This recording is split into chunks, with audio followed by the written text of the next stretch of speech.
Hey everyone, settle in tonight. We're going on a journey, not through space, but through a different kind of time. Dim the lights if you can. Pull a soft blanket over you, up to your chin. Close your eyes or let your gaze soften on a distant point. Imagine you are not in your room, but in a quiet place. Maybe a cave, maybe under a vast, silent sky. The only sound is the gentle crackle of a dying campfire, or perhaps just the whisper of the wind outside, a soft, ancient sigh. Let me know in the comments if you are awake and listening, where you are drifting from tonight. It is a comforting thought, isn't it? To know we're all here, together, under the same moon, sharing this quiet moment just like those who came before us, countless generations ago. Tonight we're going to step far, far back. Not just a few centuries or a few millennia, which already feel like an eternity to our modern minds. No, we're going back to a time so vast, so deep, so profoundly different, that the very concept of time, as we understand it simply, wasn't there. Forget your deadlines, your appointments, your calendar alerts. Release the insistent grip of the minute hand, the relentless ticking of the second. Let go of tomorrow and next year, and the constant, buzzing question of what is new. Allow those modern anxieties to drift away like smoke into the vast, indifferent sky. Imagine a world where time didn't flow like a rushing river, churning and carving new paths with every passing moment. Instead, it stretched out, immense and still, like a vast ancient ocean, whose surface barely ripples, whose currents are so slow, so deep, they are almost imperceptible from above. This is not a world of progress, of constant, breathless change, of new models and upgrades and innovations demanding your attention. This is a world of repetition, a world of profound, almost sacred, sameness, a world defined by the longest pause. The sun still rose, of course, a deep, smoldering orange fire painting the eastern sky, slowly warming the air, chasing away the sharp, crystalline bite of the night. And it still set, bleeding crimson and purple into the west, pulling the long, cool shadows back over the land, bringing with it the familiar lullaby of the crickets and the distant calls of nocturnal creatures. The moon still waxed and waned, a silent silver clock in the velvet dark, charting its ancient, predictable course.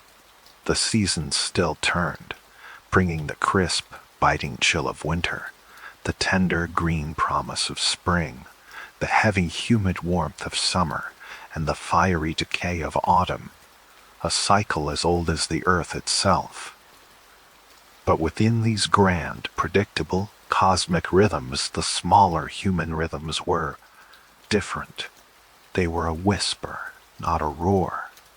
There was no history in the way we tell it now, filled with names and dates and specific, momentous events that mark a turning point. There was just being. There was no future to plan for, beyond the next hunt, the next gathering of berries, the next safe night by the warmth of the fire. You lived within the breath of a single, infinite present. A present that stretched behind you unbroken, for thousands upon thousands of years, a seamless tapestry of identical days, and promised to stretch before you, just as unbroken for countless more. Think of the profound stillness this would bring to your spirit. The deep, unhurried breath of the land would become your own. The slow, patient growth of a tree from a tiny seed to a towering sentinel, its rings marking years that felt less like individual units and more like a continuous, unbreaking hum, a deep resonance in the earth. The mountains stood, unmoving. their jagged peaks scraping the same sky for longer than your mind can truly grasp, silent witnesses to an unchanging world. The rivers carve their paths, drop by drop, pebble by pebble, over eons, never rushing, never hurried, just steadily, patiently, shaping the land. Your body, your mind, your very spirit would attune to this slowness. There would be no frantic rush, no anxious anticipation, no ticking clock urging you forward. The feeling of hunger would come, a slow, insistent ache in your belly, and you would seek food, patiently, mindfully, following the ancient tracks, listening to the subtle rustle in the leaves. The feeling of cold would creep in, a slow, creeping invasion of the skin, and you would seek warmth deliberately, instinctively, drawing closer to the flickering flames, wrapping the furs tighter around your shoulders.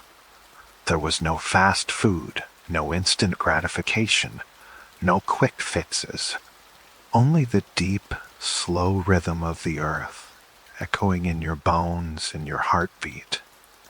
The days blurred into weeks, the weeks into months, the months into years, not as distinct, separate segments, but as a continuous flowing stream, like grains of sand sifting endlessly through an hourglass. Imagine a child being born, growing to adulthood, having children of their own, and then watching their grandchildren, all within a world that, to their eyes, seemed utterly unchanged from the world their grandparents knew. The tools were the same, the shelters were the same, the daily routines were the same. The stories, if they told them, were of the same struggles, the same triumphs, the same quiet awe at the vastness and the unchanging nature of the world around them. This wasn't a world without events, but the events were cyclical, predictable, deeply ingrained in the natural order. The migration of the herds across the plains, the ripening of the berries on the bushes, the coming of the life-giving rains. These were the milestones, the markers in a life lived in harmony with the earth's own slow heartbeat. No grand revolutions, no sudden shifts in technology, no empires rising and falling. Just the steady, unwavering pulse of life, generation after generation, under the same sun, under the same ancient, unchanging stars. Let that feeling of immense slowness wash over you now, the profound, comforting weight of an unchanging world. A world without clocks, where the only measure of time was the steady, gentle rhythm of existence itself. Breathe in that ancient stillness. Let it quiet the frantic pace of your own mind, the hurried thoughts of your day. You are safe here in this deep, slow river of time. Nothing to do, nowhere to be, except here, now in this moment of endless comforting repetition.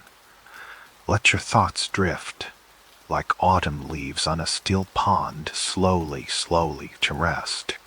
In this world without clocks, without the frantic rush of new, where time stretched out like an endless calm sea, there was one object that stood as an emblem, a silent testament to human ingenuity and to human stasis. It was not a grand monument, not a towering structure reaching for the heavens. It was a simple tool, born of stone, shaped by hand, and held for longer than any empire has ever lasted, longer than most species have even existed. We call it the Acheulean hand axe.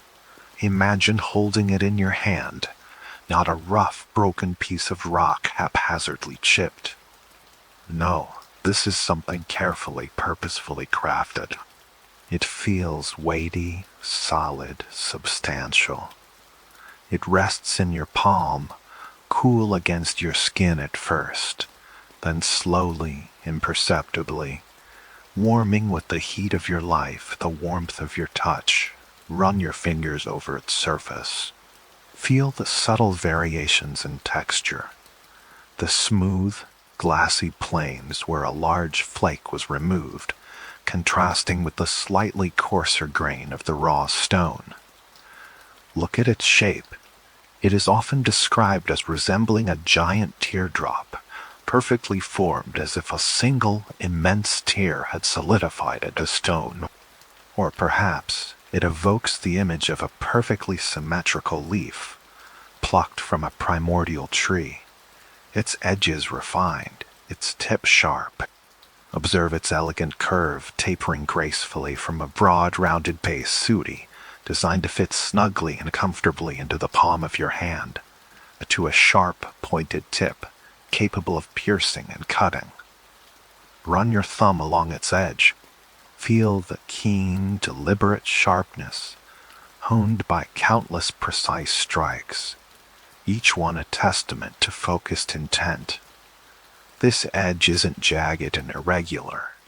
It is a carefully crafted blade, capable of slicing through tough hide, of stripping bark from a branch, of preparing a meal. Now, turn it slowly in your hand, allowing the light to foodie, perhaps the soft, diffused light filtering into the mouth of a cave, or the direct, unfiltered warmth of an ancient, unpolluted sun, to catch its facets. See how the light plays across the freshly flaked surfaces, glinting, reflecting, almost as if the stone itself holds a tiny captured piece of the sun, a flicker of ancient fire. The texture isn't uniformly smooth. It is a rich tapestry of minute ridges and valleys, each one a silent record of a strike, a shaping, a moment of deep concentration.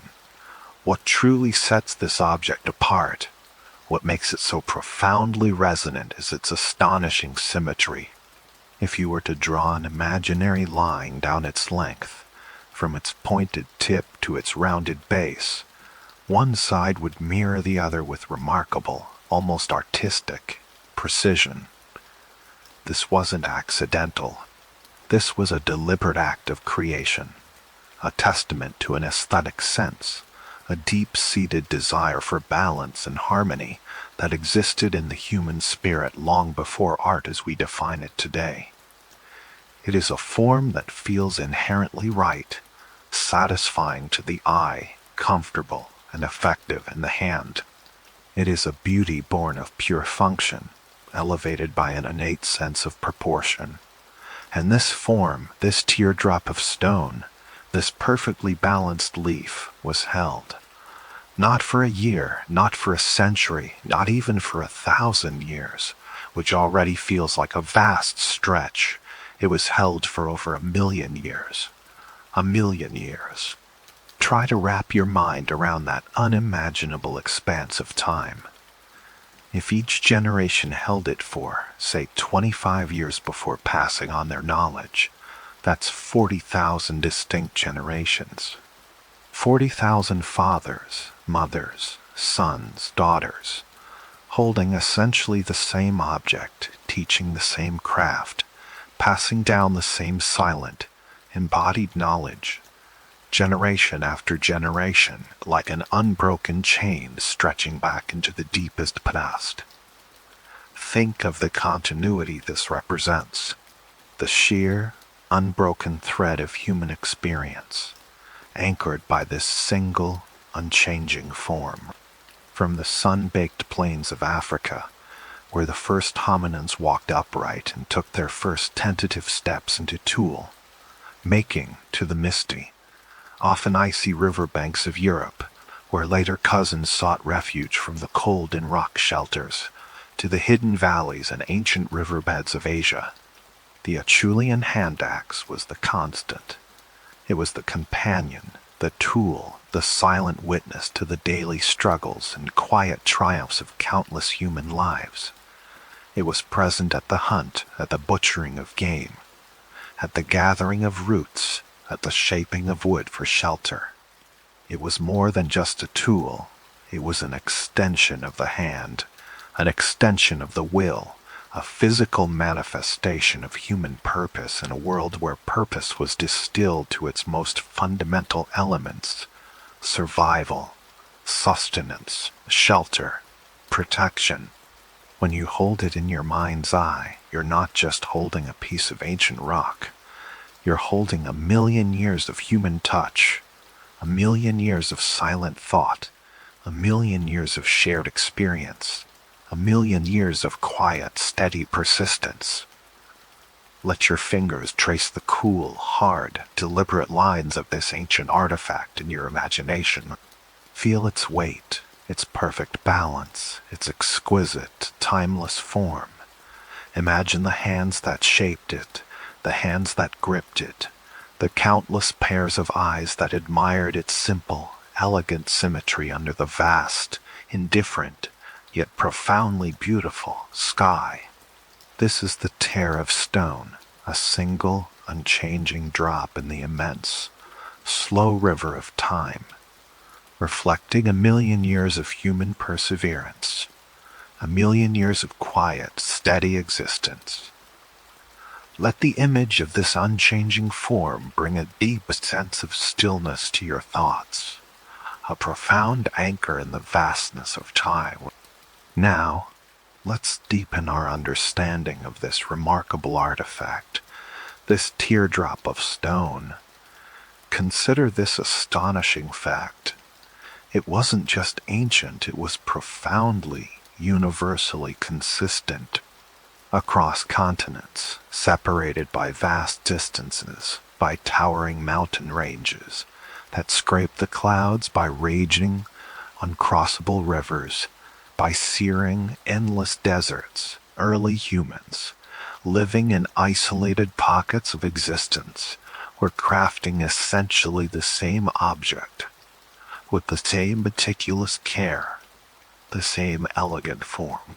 Picture it in your mind, from the parched, sun-baked savannas of what is now Tanzania, where the earliest hominins took their first tentative steps into tool, making to the misty, often icy riverbanks of ancient England, where later cousins sought refuge from the cold in deep rock shelters, to the sun-drenched plains and hidden valleys of India, where ancient rivers flowed with the weight of millennia. The hand axe emerged, almost identical in its fundamental design, its purpose, its silent declaration of human presence. There was no African-style hand axe versus an European model with distinct regional variations. No Asian innovation that looked radically different from its counterparts across the globe. The core shape, the elegant symmetry, the carefully flaked edges, the comfortable grip suet. These were constants.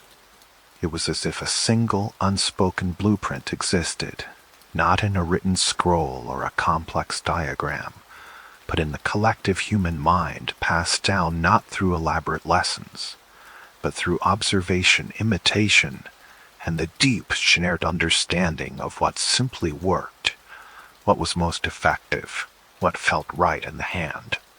This wasn't a world of trends, of fleeting fashion. There were no new releases, no seasonal collections, no must-have upgrades that made last year's model obsolete, creating a constant churn of desire and dissatisfaction. The hand axe crafted by your great-grandparent was virtually indistinguishable from the one you yourself would craft with your own hands.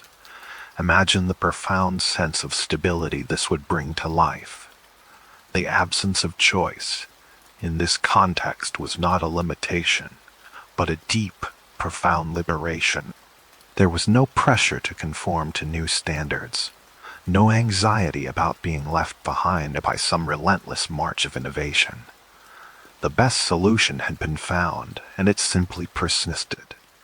This extreme uniformity, this unwavering consistency across time and space, created a powerful, almost spiritual, sense of order. In a world that was often chaotic, unpredictable, and profoundly dangerous, The hand axe was a steady, reliable anchor. You knew what it was, you knew what it could do, and you knew that anyone anywhere who held a similar tool understood its purpose, its power, its silent language. It was a shared technology, a universal symbol of human presence and capability, stretching across an entire planet, across 1,000,000 years of human existence. It was a common thread that bound humanity together, even when separated by oceans of land and time. Think of the deep comfort in that, the quiet reassurance. In a vast, untamed wilderness, where every rustle in the tall grass could mean danger, where the elements could turn hostile in an instant, where the very act of survival was a daily struggle, there was this one constant. This one familiar shape, perfectly balanced, perfectly effective, perfectly understood. It was the same whether you were facing a charging lion on the African savanna, or butchering a deer by a glacial river in Europe, or digging for edible roots in an Asian forest. It was a testament to the enduring simplicity of fundamental human need, and the elegant simplicity of human solution. This wasn't the result of global communication networks or shared trade routes, which would come much, much later. It was the result of independent invention arriving at the same elegant solution, again and again, guided by the fundamental principles of physics, material science, and the precise capabilities of the human hand. The stone itself dictated its form, its inherent properties shaping the possibilities. The hand dictated its grip, its ergonomics, and the fundamental unchanging needs of survival dictated its function. And across the vastness of the ancient world, these three forces converged on a single, timeless, universally understood design. Let the image of this universal tool settle deeply into your mind. 1,000,000 years of human hands shaping the same stone into the same tear-like form, under the same ancient, indifferent, yet profoundly beautiful sky. It's a testament to our shared ancestry, a silent echo of a time when humanity moved as one slow, deliberate, and deeply connected to the earth, to the very materials it provided. Feel the deep, profound peace that comes from such a universal, unchanging design. Let that stillness, that order, that deep, unchanging comfort wash over you now as you drift further into the quiet of the night. Now, feel the weight of it in your left hand. Not heavy, not light, but a solid presence. This is the core stone, the heart of your tool. Your fingers, calloused and strong, find the familiar grooves, the natural contours that have been shaped by countless generations of hands just like yours. Feel the rough texture, the cool, unyielding surface against your palm. This stone is ancient, but in your grip it comes alive, waiting. In your right hand you hold the hammerstone. It's rounder, smoother, chosen for its density and its ability to deliver a precise, sharp impact. You bring it up slowly, deliberately. There is no rush here. Time is not a concept, only the endless expanse of the day and the task before you. You eye the edge of the core stone, searching for the perfect angle, the point of weakness, the place where the stone wants to shed a flake. Then you strike. Clack. A dry, crisp sound echoes from the quiet air. A small flake of flint, sharp as a blade, detaches from the core and falls to the earth. You adjust your grip, turn the core stone slightly, feeling its balance shift. You raise the hammerstone again. Clack, another strike. Another flake. The rhythm begins to form, a slow, steady pulse that fills the silence. It's not fast, never hurried. It's the rhythm of a heartbeat, strong and unwavering. Clack, clack, clack. This sound has been made for 1,000,000 years, primal symphony played out on every continent, under every sun. It's the sound of intention, of focus, of survival. Your eyes are fixed on the stone. Your hands move with an instinct that bypasses thought. Every muscle, every sinew knows its part. You are not thinking about the next strike, or the next hour, or the next hunt. You are only in this moment, in the precise arc of your arm, the exact pressure of your grip, the perfect angle of impact. The dust of the flint rises with each strike, a fine powder that coats your skin, a testament to the work. The air is still, perhaps a gentle breeze rustles the leaves nearby, but your world shrinks to the stone, the hammer, and the mesmerizing, repetitive sound. Clack, clack, clack. The sound becomes a lullaby, a steady drum against the vast silence of the ancient world. It is the sound of time passing, not in minutes or hours, but in flakes of stone, in the gradual shaping of purpose. You feel the vibration travel up your arm through your shoulders, settling deep in your chest. It is a deep, comforting hum. There is nothing else. Just this rhythm, this single-minded focus. The world outside the circle of your work fades away, leaving only the stone, the sound, and the breath moving in and out of your lungs. 1,000,000 years of this rhythm etched into the very fabric of human existence. As the flakes fall, the stone in your left hand slowly transforms. Its edges sharpen, its form emerges from the raw material. It is a slow, deliberate dance between you and the stone, a conversation without words, guided by touch and sound. The air smells faintly of crushed rock, a clean, earthy scent. The sun warms your back, or perhaps the cool shade of a rock overhang protects you from its glare. But these external details are distant. The focus is inward, on the intricate dance of creation. Why spend hours, sometimes days, shaping a piece of stone with such meticulous care? Why strive for such perfect symmetry, for edges that are not just sharp, but beautifully balanced? It is more than just utility. It is something deeper, something that resonates with the very core of being. Imagine the mind of the maker standing there, or sitting by a fire. The world is a place of constant threat, of hunger, of cold. Every day is a struggle, a delicate balance between life and extinction. But in the act of shaping this stone, the mind finds a peculiar kind of peace. The raw, untamed thoughts of survival, of fear, of uncertainty, all recede. They are replaced by a singular, unwavering focus. Each strike of the hammerstone, each flake that separates from the core, is a moment of pure presence. There is no past, no future, only this precise instant. The brain empties itself of all external noise, all anxiety, all the endless chatter that fills our modern minds. It becomes a quiet space, occupied only by the dance of hands and stone.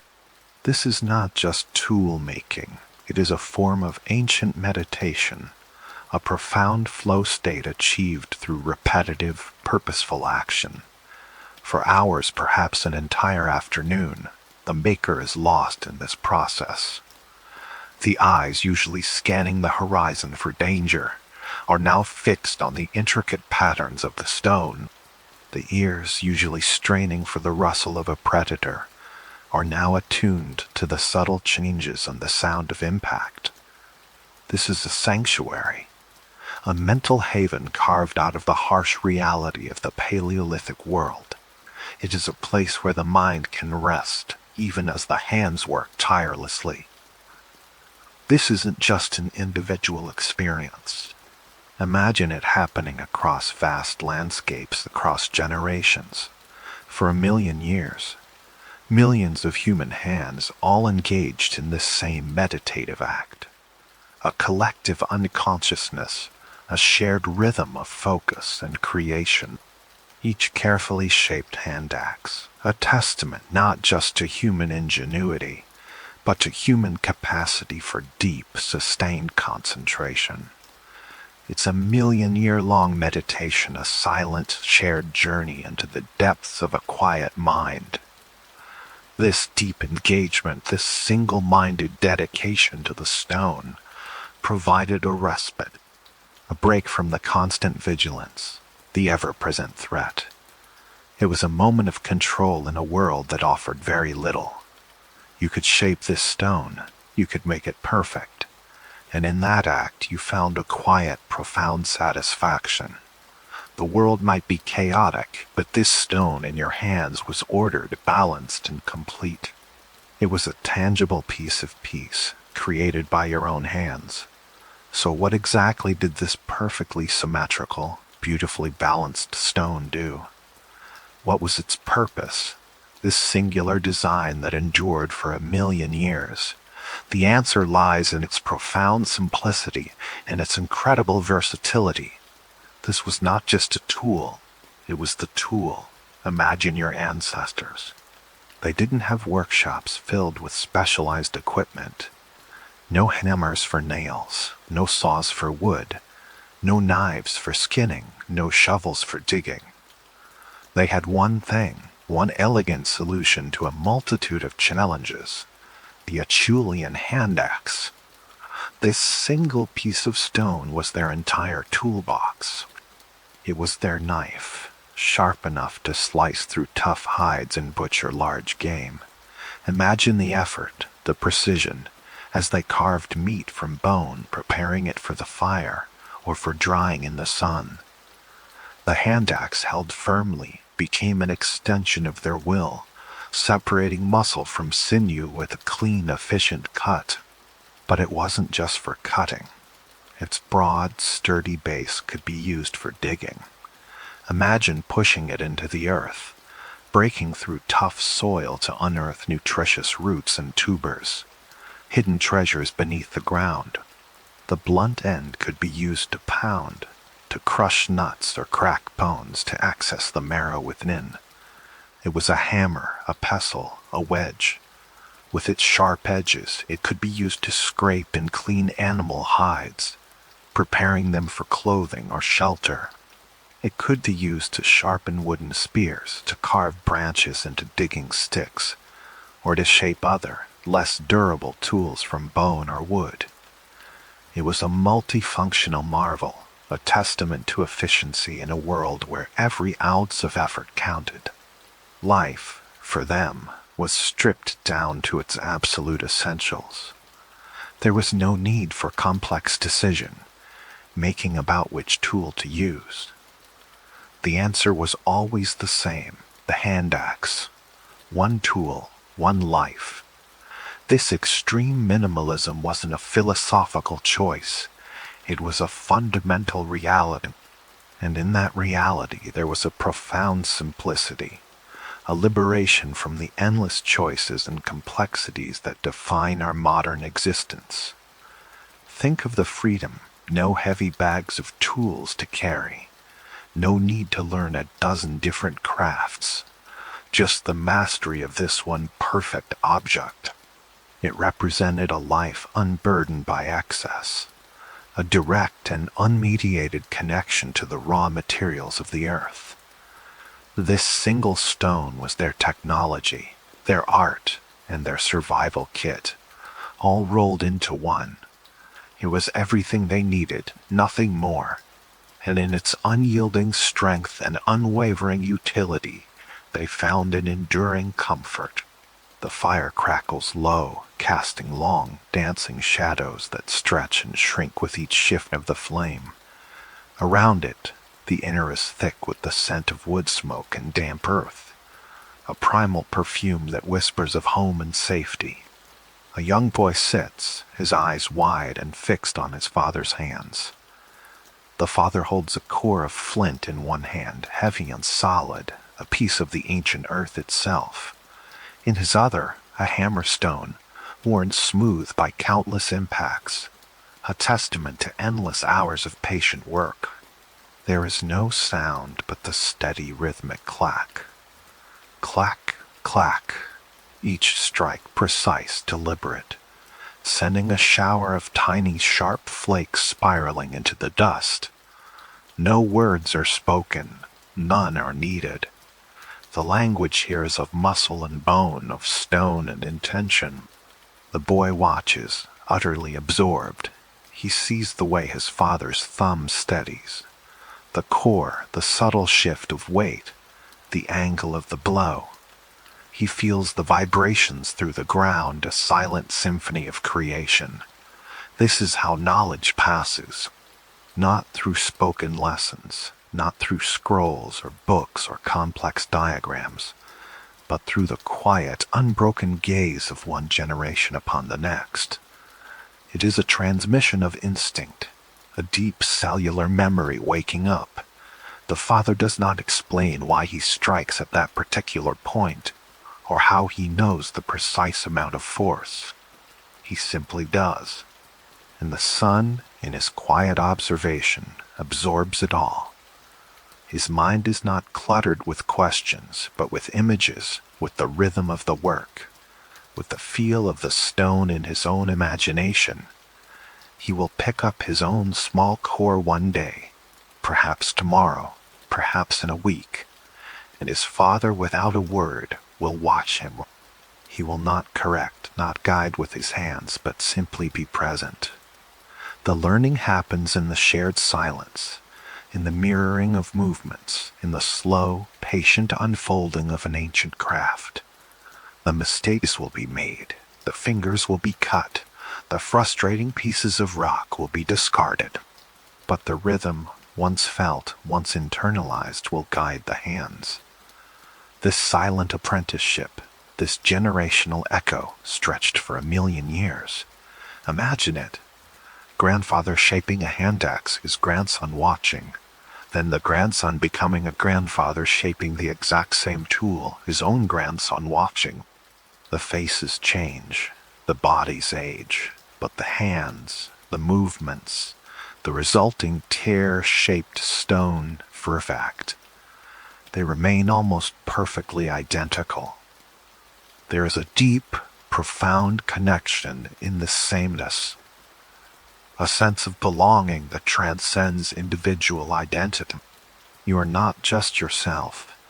You are a living link in an unbroken chain stretching back further than imagination can easily grasp. The world outside might shift in minute, imperceptible ways, a river changing its course by a few inches over centuries, a forest slowly reclaiming a plain. But the inner world, the world of human craft and human knowledge, was a still, deep pool. There was no innovation to celebrate, no new technique to master, no old way to discard. Just the steady, reassuring clack, clack, clack that bound them all together, across time, across generations, in a shared silent language of stone.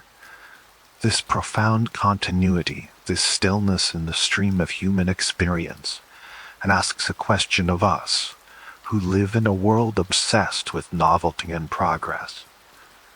Why did they not change?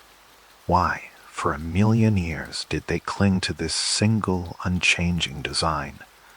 Our modern minds, trained to constantly seek improvement, might label it stagnation, a lack of intelligence, an evolutionary dead end. But perhaps, just perhaps, we are looking at it all wrong. Consider the possibility that they weren't stuck. They were simply content. They had found a solution, a perfect harmony with their environment, a tool that met every single need. The Acheulean hand axe wasn't just good enough. It was, in their context, a form of perfection. It was versatile. easy to make once the skill was learned, and utterly reliable. Why would you change something that works flawlessly? Imagine having a key that opens every door you ever encounter, a map that guides you perfectly through every landscape, a compass that always points true. Would you spend your precious, limited energy trying to invent a new key, a new map, a new compass, when the one you possess already serves you without fail?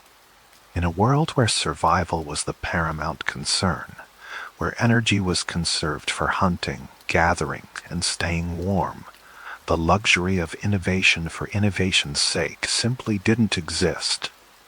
Their lives were not about accumulation, but about sustenance, not about improvement, but about endurance.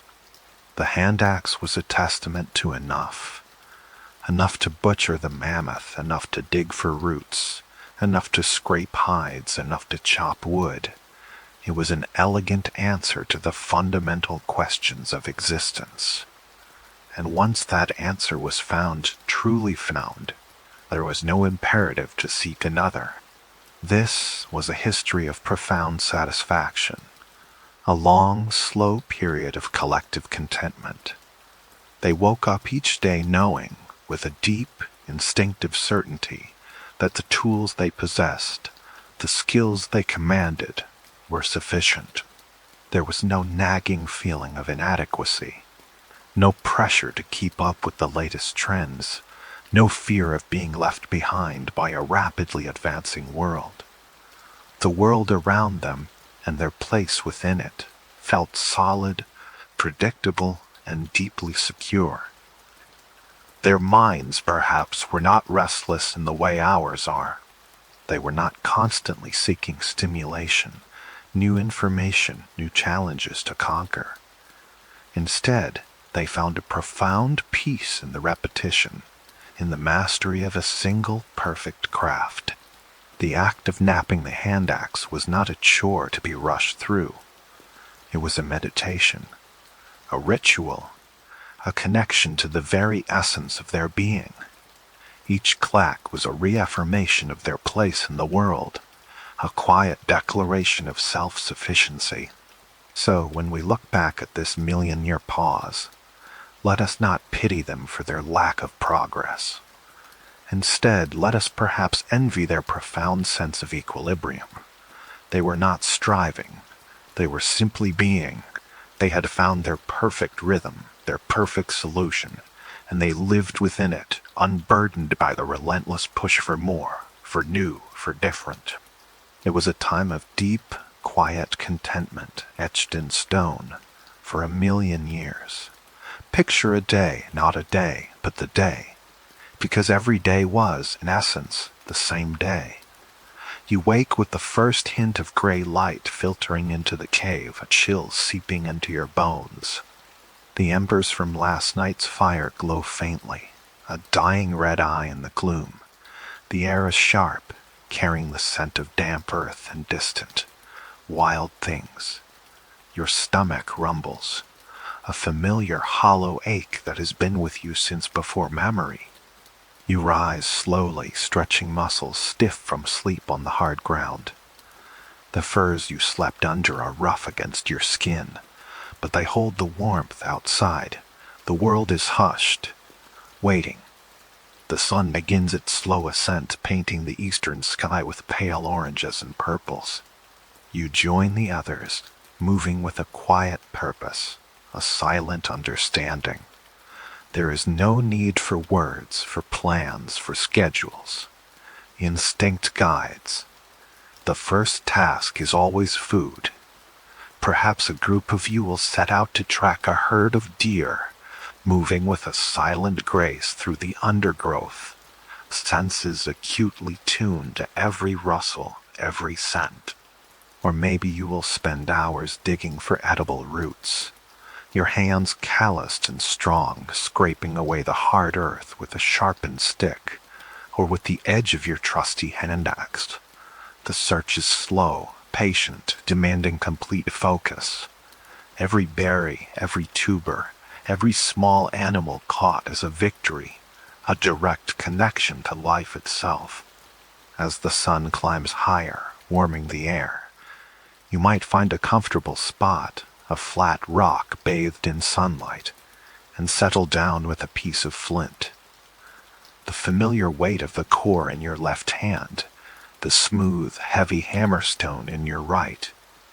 And then the rhythm begins. Clack, clack. The sound is dry, crisp, almost musical. It is a sound that has echoed across continents, across millions of years. Your mind empties, focusing only on the stone, on the impact, on the flakes falling away. You are not thinking of tomorrow or yesterday, or even the next meal. You are entirely present, lost in the primal act of creation. The perfect symmetry of the hand axe slowly emerges under your hands, a silent testament to focused intent. There are no meetings to attend, no urgent messages to answer, no news to consume. The news is the weather, the movement of the animals, the ripeness of the berries. Life is stripped down to its essential components: sustenance, warmth, safety, the rhythmic repetition of meaningful work. As the afternoon light softens, casting long shadows once more, you gather back with your small group. The food collected is shared, eaten slowly, savored. The fire is rekindled, its flames pushing back the encroaching darkness. Stories are told, perhaps not in complex language, but in gestures, in shared memories of hunts, in the recounting of a distant ancestor's journey. The laughter is genuine, the silence comfortable. And then, as the stars begin to emerge, vast and brilliant in a sky unmarred by artificial light, you prepare for sleep. You pull your furs tighter, nestling into the familiar embrace of the cave. The last sound you hear is the gentle crackle of the fire, the soft breathing of your companions, and perhaps the distant howl of a wolf tuni. A sound that is both a reminder of the wild world outside and a confirmation of your safety within. Tomorrow will be much like today, and the day after that, for 1,000 generations. This predictability, this comforting sameness, is a balm. There are no surprises, no sudden upheavals, no anxieties about what the future might hold. The future is simply a repetition of the present. It is a gentle, unwavering rhythm, a lullaby whispered across a million years, inviting your own mind to settle, to quiet, to find peace in the eternal, unchanging cycle of life. In this world of constant motion, of relentless updates and ceaseless demands, where every sunrise seems to bring a new challenge, a new skill to master, a new version of yourself you are expected to become. There is a quiet, almost subversive comfort in looking back to a time when the world stood still, a time when the very concept of keeping up simply didn't exist. Imagine the profound relief, the unburdening of the soul. No notifications clamoring for your attention, no algorithms dictating your next move. No endless scroll of information threatening to leave you behind.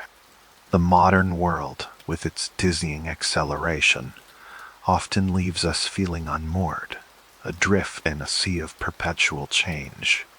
We are constantly adjusting, adapting, striving to stay relevant, to keep pace with a future that arrives faster than we can comprehend. It is a relentless race, often run in solitude, with the finish line always receding. But in that deep past, for 1,000,000 years, the world moved at the pace of a slow, steady breath. It was a world that didn't demand you reinvent yourself with every season, with every generation. Your skills honed over countless sunrises and sunsets were not just relevant, they were eternal. The knowledge etched into your hands, the wisdom passed down through silent observation, through the shared warmth of a fire. These were assets that would never depreciate, never become obsolete. Think of the immense security in that. The quiet confidence. There was no fear of being left behind because the world itself was not running forward. It was simply existing, breathing. A vast ancient entity moving at its own unhurried tempo.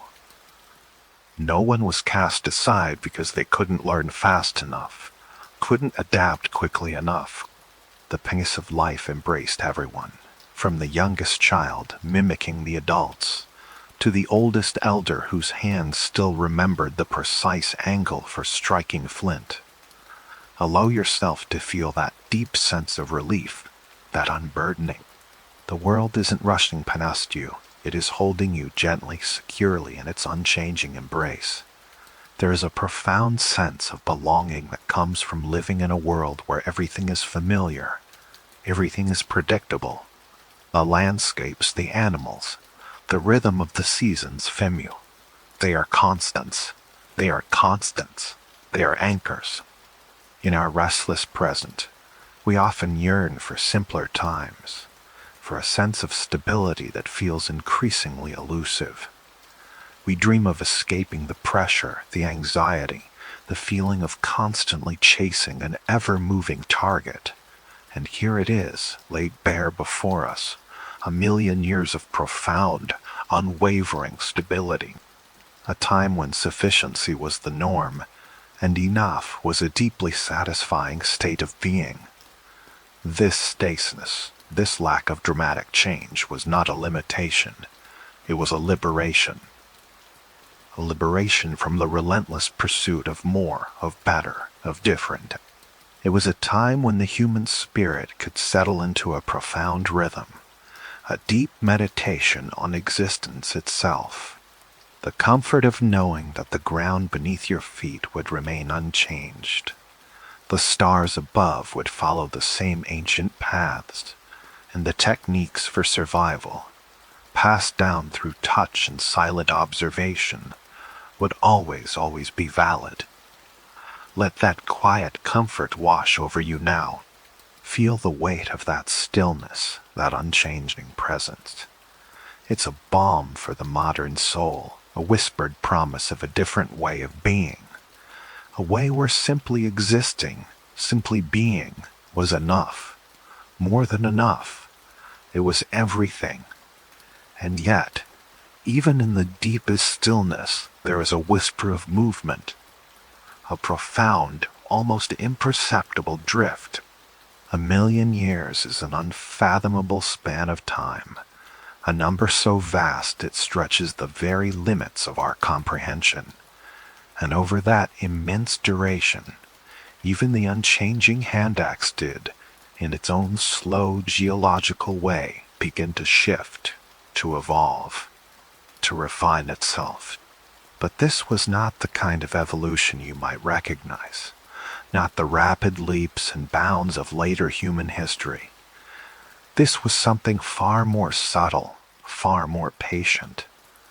Imagine holding an Acheulean hand axe unearthed from the very beginning of that 1,000,000-year epoch. Its form, its weight, its balance sovereign, perfect. Now, imagine holding another, crafted at the very end of that long pause. The differences would be so minute, so delicate, that only the most attuned eye, perhaps one that had witnessed generations upon generations of almost imperceptible shifts, could truly discern them. Perhaps the edges became a fraction sharper, a hair more acute, allowing for a cleaner cut. Maybe the curve of the grip, where the palm met the stone, became a whisper more ergonomic, a more natural extension of the hand. The overall form still, that iconic teardrop, that perfect symmetry, might have gained a subtle elegance, a silent testament to countless repetitions, to the slow, patient refinement of a collective skill. But these were not revolutionary leaps. They were the most delicate of adjustments, like the slow, patient erosion of a river stone, smoothed over eons, its surface becoming ever so slightly more polished, more refined with each passing current. Think of a vast glacier, miles wide, miles deep, stretching across an ancient landscape. From your perspective, standing on its surface, it appears utterly motionless, an unyielding monolith of ice and rock. You can see the distant mountains, the vast, empty sky, and the seemingly static expanse beneath your feet. Yet beneath you, on a time scale that your human mind struggles to grasp, it is moving. It is flowing, carving valleys, reshaping mountains, inch by imperceptible inch, year after year, century after century. The change is happening, yes, but it is so slow, so grand in its scale, that it feels like a new kind of stillness, a moving stillness, a drifting peace. That is the kind of change we are talking about here. A slow drift, a geological sigh, a breath drawn out over 10,000 human lifetimes. You are not witnessing a sudden shift, a jarring alteration, a moment of dramatic transformation. Instead, you are experiencing the gentle, almost spiritual movement of deep time itself. You are lying on that vast, slow-moving raft of ice, feeling its immense ancient weight, its quiet, inexorable power.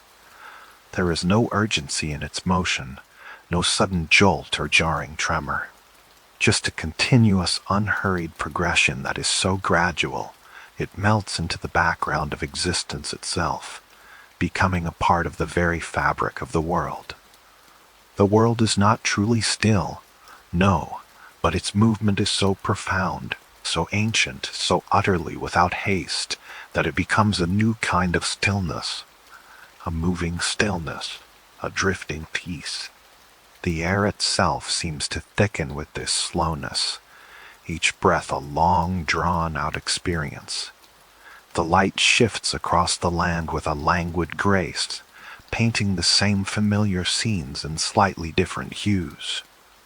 Every shadow stretches and contracts with an almost infinite patience, tracing the slow arc of the sun across the sky. You are part of this drift. Your thoughts, your very being, are carried along on this vast, silent current, moving at a pace that allows for no anxiety, no hurried expectation, only a deep, abiding sense of belonging to something immeasurably old and immeasurably slow. You are floating gently on the surface of deep time, feeling the subtle, almost imperceptible currents beneath you. The vastness of it all is not overwhelming but comforting. It suggests that there is no need to rush, no need to hurry. Everything unfolds in its own ancient, perfect timing. Let your own sense of time now begin to stretch and slow, matching the rhythm of this ancient drift. Feel the boundaries of your immediate present dissolve, expanding into the vast, calm expanse of a million years. You are not just observing this history, you are floating within it, a part of its eternal, patient journey. Now, let your mind fully embrace this profound slowness, this cessation of urgency, this deep, abiding peace. Allow your thoughts, usually so restless, so busy, so prone to chasing the next moment, to become still. Imagine them settling, solidifying, like water turning to ice in the deepest, most tranquil parts of a winter lake, crystal clear, utterly motionless. There is no need for your mind to evolve, to adapt, to prepare for what is next. Not tonight. For this moment, let go of the future. Let go of tomorrow, because tomorrow in this ancient rhythm is simply another today.